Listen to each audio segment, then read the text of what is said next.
Hi everyone, Tom here. Welcome to another book club bedtime story. Now's your chance to go grab a glass of milk, get into your PJs, grab your favourite pillow and the duvet, get comfy, because we're going to be reading a tiny snippet from Clarice being Utterly Me by Lauren Child. Friday. This is me, Clarice Bean. I'm not an only child, but I sometimes wish I was. My family is 6 people, which is sometimes too many. Not always, just sometimes. Mainly my dad is mostly in an office, answering the phone and going, "I can't talk now, I'm up to my ears in it." Mum is always gribbling about pants on the floor and shoes on the sofa. She says, "This house doesn't clean itself, you know. Who do you think does everything around here? Mr. Nobody?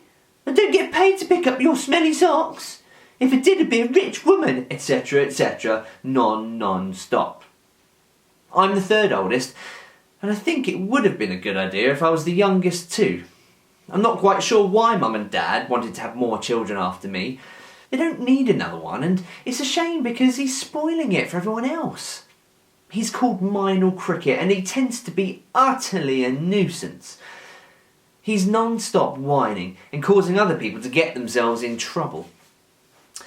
You might think it would be a relief to come to school, but if you do, then obviously you don't know some of the people in my class, naming no names, i.e. Grace Grappello. What a show-off. Sometimes I stare boredly into space, thinking utterly of nothing. This makes Mrs. Wilburton very irritated. I get on her nerves. Well, I know this because she's always telling me that I do. To be honest, Mrs. Wilburton is not my favourite person on the planet of Earth. Unfortunately, I'm from Earth and she is my teacher. Mrs. Wilburton says I have got utterly not a speck of concentration. I'm trying to prove her wrong about this by trying to remember to concentrate. I think about it all the time. I'm so desperately trying not to not concentrate, and I say to myself, "Don't drift off like you did yesterday." And then I start thinking about how I drifted off yesterday and how I was thinking I must listen to Mrs. Wilburton and all the things she's telling me. And then I'm wondering, how does all this stuff she's telling me fit into my head?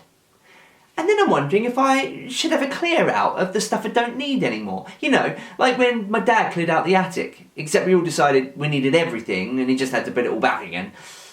But maybe valuable space is being taken up in my head with not the important things, and that's why I can't concentrate, because all my concentration space has been used up on things like elbows off the table and don't pinch your brother and pointless, not needed things which don't matter. Clarice Bean! Will you please come back down to earth this instant? It's Mrs. Wilburton. You can tell by her honking goose voice. She says, "Clarice Bean, you are utterly lacking in the concentration department. A common housefly has got more ability to apply itself." And I want to say, "You're utterly lacking in the manners department, Mrs. Wilburton, and a rhinoceros has got more politeness than you." But I don't say it because Mrs. Wilburton is allowed to say rude things about me, and I'm not allowed to say them back. That is the rules of school.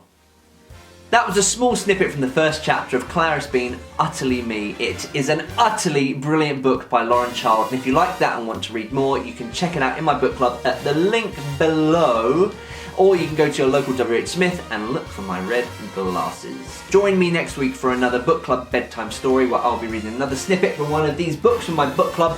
Until then, have a great week. Happy reading. Goodbye.